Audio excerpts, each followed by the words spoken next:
লোভ আপনার অন্তরের আরও একটা শত্রু। দেখতে গেলে এটা একটা সাংস্কৃতিক শব্দ। লব ধাতু থেকে উৎপন্ন হয়েছে। এর অর্থ কিছু লাভ করা।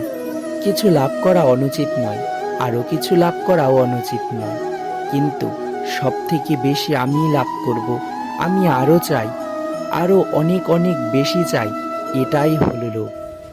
আর এই লোভ যখন গ্রাস করে, তখন আপনি যাই পেতে চান, সে ধনী হোক বা মন, তা অর্জন করার জন্য মানুষ যে কোনো স্তরে পৌঁছে যেতে পারে। যদি আপনি ধন অর্জন করতে চান, তাহলে তার জন্য তারা অধর্মের পথেও চলতে পারে।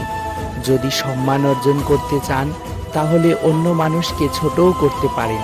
শেষ পর্যন্ত আপনার এটাই মনে হতে পারে, যদি একটু অল্পই প্রাপ্ত করতাম, কিন্তু ভালোবেসে প্রাপ্ত করতাম, এই জীবন আরও অনেক সুখী হতো।